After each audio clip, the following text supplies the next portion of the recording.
London, 1888. Foggy nights, cobblestone streets, and a killer who struck fear into the heart of an entire city. 5 women brutally murdered, letters taunting the police, and a name that still echoes more than a century later, Jack the Ripper. But here's the twist. What if Jack the Ripper never even existed? What if the world's most famous serial killer was nothing more than a myth, created by fear, corruption, and a desperate police force?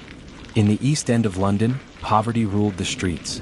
Whitechapel was overcrowded, dirty, and dangerous. It was here, in the autumn of 1888, that the killings began. The first victim, Mary Ann Nichols, found in the early hours of August 31st. Then Annie Chapman, Elizabeth Stride, Catherine Eddowes, and Mary Jane Kelly. 5 women whose lives ended in horrific violence.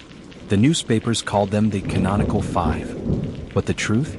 The details didn't quite add up. Different wounds, different methods.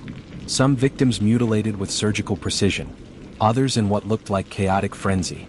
Was this really the work of one man? Or was London dealing with multiple killers at once?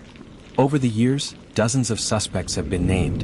A Polish barber, Aaron Kosminski, who was mentally ill and easy to blame. A painter, Walter Sickert, whose strange art seemed suspicious. Even whispers of a royal conspiracy, accusing Prince Albert himself. But no charges ever stuck. And here's where things get even stranger. More than 200 letters were sent to police and the press, signed Jack the Ripper. But experts later revealed, most were hoaxes written by journalists hungry for headlines. That means the killer's most famous calling card, his name, may have been completely fake. So if Jack the Ripper wasn't real, what was going on? Historians argue the Ripper wasn't one man at all, but a symbol.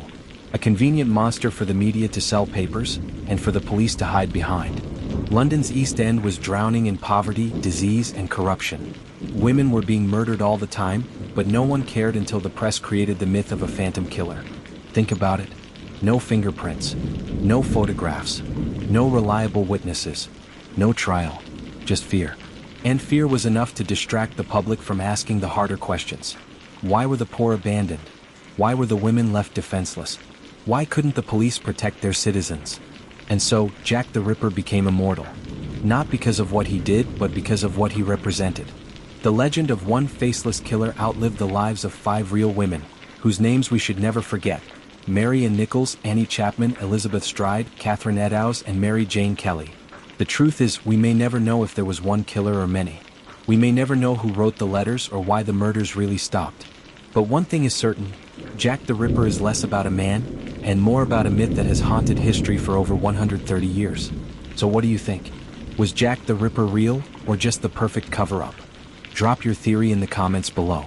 And if you want more stories where history and mystery collide, don't forget to like, subscribe, and hit the bell, because the past is never truly solved.